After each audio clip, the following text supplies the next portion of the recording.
WMUC Sports Men's Lacrosse Insider, I'm Dilsizian, and we're only down to 4 teams left in the tournament, ladies and gentlemen, with Maryland facing off against Brown this upcoming Saturday, and Loyola Maryland taking on North Carolina. Maryland extended its win streak to 15 following their quarterfinals victory in Providence, Rhode Island against number 8 Syracuse with a final score of 13-7. The Terps' superior offense never seemed to slow down throughout the game, with Matt Rambo totaling 4 points and 2 assists, Pat Young having a breakout game of his own with a 4-goal performance, and former Syracuse player Dalen Maltz stuck it to his old team with a hat trick in the first half of the game. But it wasn't all as pretty as it seemed. Syracuse outshot Maryland 40-31 in the game and outmuscled the Terps in ground balls with a 38-23 comparison. Not to mention the dominating performance of Syracuse faceoff specialist Ben Williams, who was having his way with any faceoff man Maryland threw at him, winning at one point 13 of the total 16 faceoffs. Usually you can look at any box score and tell that the team that won usually had more shots, more ground balls, more faceoffs. That team would usually dominate the game and win the game. Not this time, however. Whenever Syracuse seemed to chip at that Maryland lead, it always seemed Matt Rambo would slide in to the rescue, and he would halt any momentum Syracuse was gaining.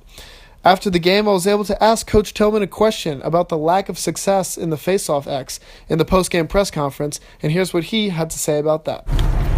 Dilsizian, WMUC Sports. Coach Tillman, what was Syracuse really able to do on the face-off X, especially in the first half? They seemed to dominate it.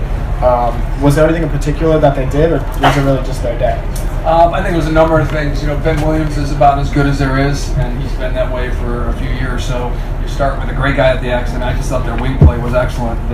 We talked about early in the week, they have really athletic guys, are really good off the ground, and I felt like they knocked us around and just were a little bit faster to the ball. So it wasn't great early. I do like the way we finished. I thought Bryce Young came up with a couple key ground balls for us late, but again, we got to go back and continue to work on that and try to get better.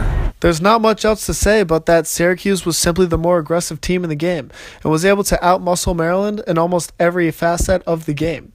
Of the 3 other teams left in the tournament, none of them can compare to the aggressiveness that Syracuse displayed, but it wouldn't be surprising if they take some tips from that game. Maryland has to be the more dominant team in ground balls and cannot rely on Kyle Bernlohr to bail them out on the defensive side of things. If the Terps can't win these ground ball wars in the trenches, that creates less possessions for the offense and, ultimately, less scoring chances. This upcoming matchup against Brown will be no easy task, but it is easier than initially expected. Brown star attackman Dylan Malloy broke his right foot recently and will have to sit out the rest of the season. Because of this, Brown clearly struggled in their quarterfinal matchup against Navy and was able to hang on and win 11-10. With Malloy out, Brown still maintains very strong offense. The offense averaged almost 17 goals and 11 assists per game this season, and to say Malloy being out makes the offense a weakness is absurd. Brown is having one of its best seasons in program history with a 14-2 regular season and their eyes set on their first national championship. Maryland enters the Final Four for their 3rd straight time and 24 Final Four appearances overall. Brown just clinched their 2nd ever Final Four appearance and are creating a very strong program that will be one of the nation's best for years to come. Saturday at 2:30, Maryland and Brown face off for a trip to the national championship. Both teams hold a 16-2 overall record, powerful offenses, and their eyes on a title. We'll see who comes out on top. This has been Dilsizian, WMUC Sports, your Terps, your station.